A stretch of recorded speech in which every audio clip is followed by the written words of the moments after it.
Hello there everybody, this is Jake from Shot On My Phone. Today we have a little day in the life video for the Apple MagSafe Power Bank versus Anker's Magnetic PowerCore 5K. First off, Apple's naming, much better. We talked about the feel and the cosmetics in my last video, so be sure to go check that out. That video is actually doing pretty well for my standards, so thank you guys so much for that. It was an unboxing. And this video is kind of just a part 2, a sequel, if you will. I've been using both of these a little bit the last few days. I've been carrying them in my pocket, one or the other, just to see like which one is more convenient for me, which one I prefer, and which one works the best. So for my use cases, I'm pretty simple. I have the 12 Pro Max, but I am on the iOS 15 beta. So my battery life isn't fantastic, as good as it could be with the 12 Pro Max. Also, I am a power user, whether that's having YouTube videos playing in the background all freaking day while I'm working, or just music or GPS, Bluetooth, something is always happening. No matter what, or even on the normal releases I could go through half of my battery life before I got off work at noon. Or 2 o'clock sometimes. So, this battery pack is fantastic. I'm a simple guy, I just wear basketball shorts and a t-shirt most of the time, and I don't like keeping too many things in my backpack. That's just really to carry my iPad Pro around.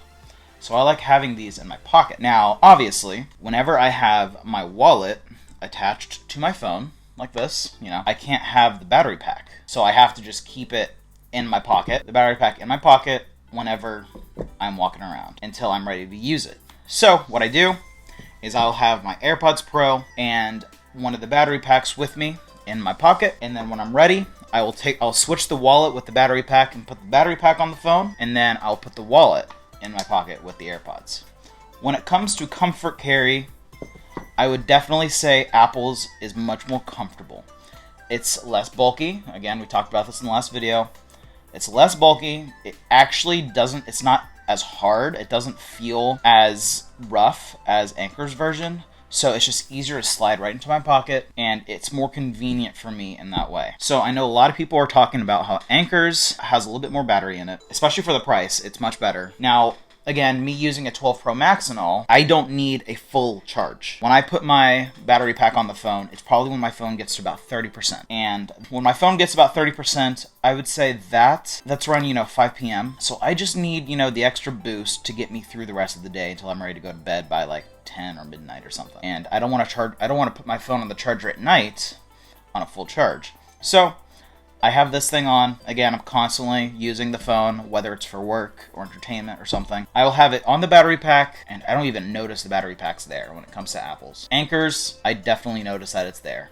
It's not as comfortable to hold the phone. It's not as comfortable in my pocket when attached to the phone. The magnets aren't as good, nowhere near as good as Apple's. It being bulkier with weaker magnets makes it fall off so much easier than Apple's. I know in Max Tech's video they were talking about how the Anker version is a little bit better when it comes to certain aspects. But again, being on the 12 Pro Max, not needing the best of the best battery life, loving iOS ecosystem, Apple, everything, this was such a great deal. I mean, $100, not fantastic deal. But if there's some way that you can afford this or have a gift card or something, this is definitely worth it. Because the way it looks, the way it feels, nice, slim, a lot more compact. It's about the thickness of 2 Apple wallets, I would say. Yeah, it's about the thickness of 2 wallets versus Anker's,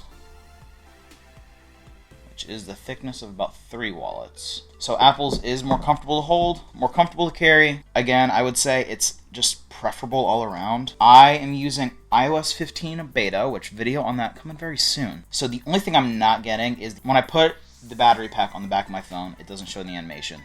It just shows in my battery widget that it's plugged in, and it shows how much power or energy is left in the battery pack case itself. So it's not bad. It's pretty cool.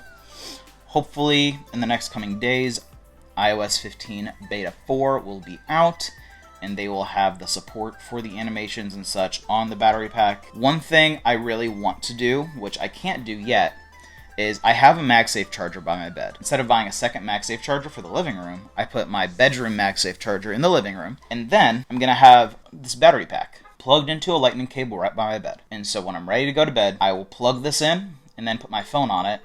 Between when I go to sleep and wake up, both the phone and the battery pack will be charged. Right now, that is not working on iOS 15. That is another feature that will come. It is on iOS 14.7 right now, but not on 15, because when I plug this in and put it on my phone, it kind of just disconnects, and it doesn't really charge the battery pack, but it charges my phone. So that is another feature that right now we just don't have on the iOS 15 betas or anything but iOS 14. So I'm essentially killing two birds with one stone, where I can use this thing to replace a MagSafe charger for me, charge this thing and my phone at the same time. So when I wake up, I have a full battery pack and a full phone to help me conquer the day, because I don't need, the MagSafe port by my bed, not during the day because I'm not, there. So I can bring my MagSafe charger elsewhere in the house, and it just works. So if you find yourself wanting to have multiple MagSafe chargers throughout the house,